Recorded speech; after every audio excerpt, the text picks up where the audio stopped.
आज का दिन 26 जून है और अक़वाम मुत्तहिदा के तहत आज का दिन दुनिया भर में मनशियात के इस्तेमाल और उसकी गैर कानूनी स्मगलिंग के ख़िलाफ़ मनाया जाता है। तो आज इस वक्त मेरे साथ मौजूद हैं क्लिनिकल साइकोलॉजिस्ट हैं डॉक्टर नौरीन बेगम साहिबा, जो कि MANF से भी हैं। उनसे मैं बात करूँगी और जानूँगी कि हुकूमती सतह पर, क्योंकि रियासत जो है ना वो माँ की हैसियत रखती है और वैसे ही अपने शहरियों का फिर ख्याल भी रखती है कि इनको कोई प्रॉब्लम ना हो, और अगर कुछ इस तरह का गैर कानूनी चल रहा है तो उसे कैसे कंट्रोल करना है। तो डॉक्टर साहबा, thank you so much for your time. मुझे बताइएगा कि ये सवाल मैंने अपनी इंट्रोडक्शन में ही आपसे कर दिया है, क्या कर रहा है ANF? जी, एंटी नारकोटिक्स फोर्स के जो मैंडेट है उसके 3 मेजर प्रॉम्प्ट्स हैं। सबसे पहले जो प्रॉम्प्ट है वो ड्रग सप्लाई रिडक्शन है, यानी सीजर्स के डोमेन इसमें आ जाता है, जिसमें हम हाई लेवल का जो ऑपरेशंस होती हैं अगेंस्ट ड्रग पेडलर्स हैं या फिर अगेंस्ट ड्रग डीलर्स हैं या फिर जो भी माफिया आपको नज़र आ रही है ड्रग्स की, उनके अगेंस्ट ऑपरेट कर रहे होते हैं, और उसमें पकड़ना ड्रग्स को और सब जो भी ऑपरेशंस होते हैं। दूसरा जो हमारा एक मैंडेट का प्रॉम्प्ट है वो है ड्रग डिमांड रिडक्शन।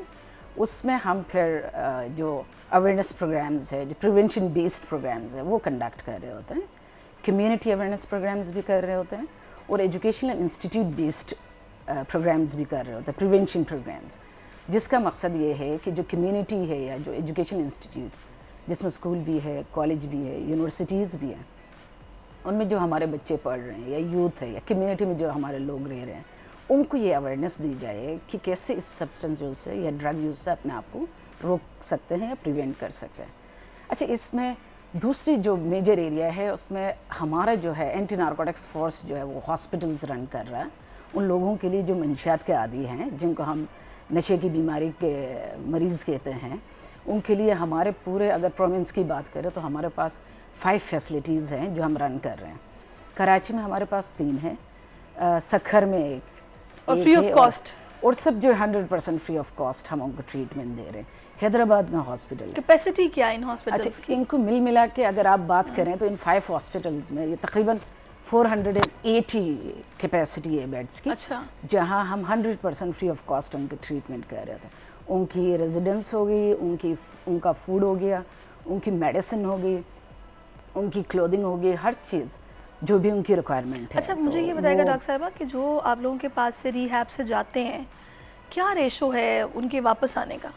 अच्छा, ऐसे तो इंटरनेशनली अगर आप देखेंगे तो वो आजकल जो रिसर्चेज हमें बता रही हैं वो 60 to 70% जो है रिलैप्स केसेस आ रही होती हैं, लेकिन अल्हम्दुलिल्लाह जो हम काम कर रहे हैं उसमें हमें जो है 40% का एक नज़र आ रहा है रेशो।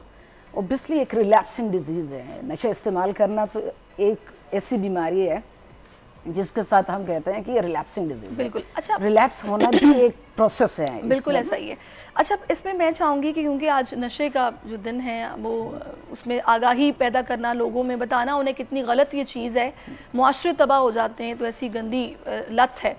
तो इसमें पाकिस्तान में जो केसेस रिपोर्ट हो रहे हैं, जो पेशेंट्स डेली बेसिस पर आप लोगों के पास आते हैं अपने ट्रीटमेंट के लिए, कौन सा नशा ज़्यादा इस्तेमाल कर रहे हैं, और दूसरा मुझे ये भी बताएगा वो कौन सा एज ग्रुप है जो ज़्यादा आ रहा है, और तीसरी चीज़ ये है कि आप लोग जो उनकी काउंसलिंग कर रहे हैं या ट्रीटमेंट दे रहे हैं वो किस तरह का दे रहे हैं, कितना एडवांस है?